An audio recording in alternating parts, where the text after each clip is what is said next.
The devs for Blue Protocol got together for their latest dev update, which essentially we were talking about on the live stream. It is the Final Fantasy 14 model. We're seeing more and more of these live service games have these regularly scheduled like dev updates. This coming weekend is the Japanese only network test for the game, but they sat down, walked us through this morning about everything that we're going to be able to go hands on with that. And it's got people kind of speculating one way or the other about like where Blue Protocol is going to fit in. Obviously, this is a game that's on the future. Like this is a game that's being published by Amazon. This is another game, like in terms of like your perspective on this conversation, is that after the network test, which was delayed, the question I'm going to ask you basically is that from a, the hypothetical 2023, as we look at this entire year, do you see like future delays because of basically a 3-month delay from their previously scheduled network test? And does that going to impact the global market for this upcoming action MMO? I think that you look at a total catalog, and I think there are kind of release windows. Those release windows used to historically be kind of that like October, November timeframe or bust. Yeah. And the other time windows were just objectively for like, it was just harder to sell games. But as we've moved into an era where we have subscription fatigue and we have digital distribution and consoles are not always easy to acquire and graphics cards are not always easy to acquire, and like there is now a very, very strong market for any release window that makes sense. What there is not time for is in an era where there is a new MMO every 20 days on the horizon, and there's one that actually makes it to market once every 4 months.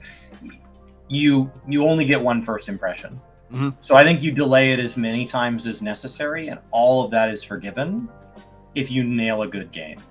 I think releasing it on time the first time and it being a crap experience, that's really hard to come back from, because we've got 20 other games we're hyped about. Why would I give you a second try when I haven't even given those other games yet their first try? So on that note, so when we start to talk about release windows, originally and maybe still on target for Japan for spring, which spring runs up to June, right? So we have plenty of bandwidth for the Japanese release. And then they were targeting from the original publication fall 2023 for this. Do you, or would you? Like, there's like snow on the ground and people still call it fall. Like they're Right, basing this on some like farmer's almanac. It has nothing to do with what we're actually like wearing or experiencing in our lives. So, but on that note, though, like, would you, if for some reason it was going to push into November, December, like, especially based off of what Yoshi P's talked about, how like he wishes that they didn't have to release Endwalker at this, at this specific time, would you personally go ahead and delay Blue Protocol to 2024, like in January, February, which we've seen so many companies do to push out of that?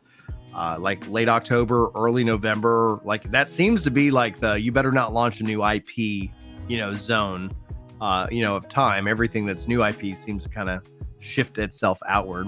I think it depends. Like, I think if you have a big content sprint on the back end, like something like Lost Ark, where you've kind of got content in the wings, like if during this time you're spinning up your kind of 0.1 patch, 0.2 patch and all that, come out whenever you want, because you can still generate hype in the, like, there will be a small group of fans that do come regardless. Even if you're in a window where there's 1,000 other games, you're going to get somebody. And as long as you have a good experience, they're going to go, hey, this is really great. And they're going to go tell all their friends, you should join me for 0.1. You should join me for 0.2. I mean, New World is literally in the middle of a delay this week because they are in the middle of transitioning to that true like live service type moment. And as they start to say, like, this is their first live service type moment, they've had updates. They've had like 8 updates, but this is their big push into this is going to be us for the foreseeable future. They got to get that right. Because if they nail this first season, having a 2, 3, 10-day delay won't be a problem. What will be a problem is if you don't feel this like inexplicable need to tell everybody this is why they should play New World. Yeah. Like, that's what they need. They need people who are diehard fans like you to be overwhelmingly convinced that this is a solid step. And they said they need more time for that. Yeah, I fully support that. I want to talk to you more about the New World, especially delay, because there's, we've got a new estimate of time, and I think that's going to be a really great conversation we'll have in just a minute. But the follow-up question on that for Blue Protocol and you, because you're not my hype guy. You know, like when it comes down to it, you're not the hype guy, which is really, I think, a really great thing because it is a great level set. However, I just want to preface that for anybody watching this highlight that is hyped about the game. You know, Chris is he is your even killed. He's your blood sugar at its normal and natural and healthy level, continuing throughout, you know, so that way you don't have these big spikes and these big crashes. You know, that is who he is. And that's important to know because some people are like, oh, Chris is just like, he hates on games. Let me know he doesn't. He's like, can I play it today? No, but I want to kind of get a gauge, especially as we cast towards the future for Blue Protocol specifically. It's a free-to-play game. It's got cosmetic gotcha mount, system. They say gotcha mount, not power, and then an overall battle pass kind of system. This is essentially what we're seeing with all of these games as a service: Wayfinder, Throne and Liberty, New World, etc. That seems to be where these models are pushing. What would be some of your like, Brian, I need to know more. Like, should I play this game? Like, what would be the one or two things that you would be like really excited that, to find out about this game? And at the same time, what would be something that would like be a red flag for you? Like, what is something that's going to be like, oh, already I know that I'm just kind of like, not even that I'm not hyped, but I'm just kind of like, yeah, you gotta show up to the ball. What do you think? Guaranteed to get me in is like, there has to be some element of it that's going to move the needle in a direction that the games I'm playing now aren't.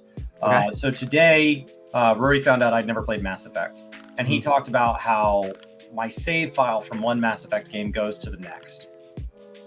I'm interested. Like, I want to know more, and I understand that I'm talking about a game that's way old, but like that's like that sort of moment. So when you talk about a game that's browser support, when you talk about a game that's entirely like in the cloud, or when you talk about some game that's going to move the needle forward, I'm immediately interested, and just because I want to know what that looks like. Now that's usually incredibly ambitious, and so like Ashes of Creation is promised to move like all of the needles forward, and so like it comes with a high risk component, but I'm definitely looking. It's very much that like, what the hell are they doing over there?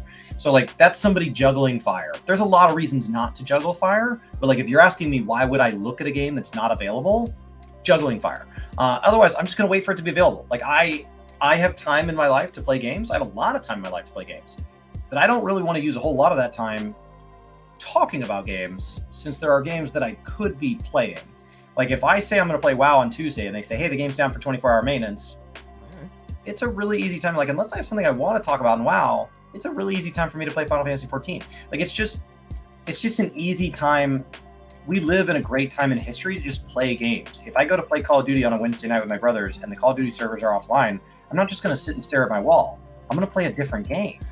And so when people get hyped about a game that literally isn't even sure of its release window, it's just like, cool, I guess tell me when it is ready for its release window. Like, my buddy texted me a few weeks ago and said, do you want to see John Wick 4 opening weekend? I'm going to buy tickets at 6:20 on a Friday.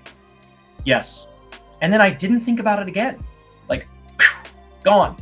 Like, I agree. Like I don't want to have any spoilers. Nothing about the movie gets better than if I just wait. So I just forgot all about it. And then like that week I was like, oh, I'm going to see a movie this Friday. That's cool. And that's it. That was the extent of my hype. And yet, like, I went to the theater. We saw it in an Alamo Draft House. So they play the whole like previously on John Wick thing they've cut together. Had a great experience. It was a wonderful movie. I really enjoyed it. So like, it didn't take away from the joy of the movie. And yet I can see a lot of ways that like, if I had built the movie up into something that it wasn't, or if I had gone and gotten invested in something that didn't end up being kind of represented the way I, wanted on screen or something, like I can see ways I could have made the experience worse. But I had a really great experience. And it's like, I just don't want to jeopardize that. As we transition to our next topic, Chad, and the Legendary Edition of Mass Effect is a part of EA Play, which is also a part of Game Pass. So if you ever felt like sitting down and going through that, that would be probably the best way to experience it, unless there's been issues with the Legendary Edition. I'm not sure, because they remastered it, and I actually have downloaded it because I was like, oh, I'm gonna take Julie through Mass Effect, and we just haven't had time to sit down and play it. But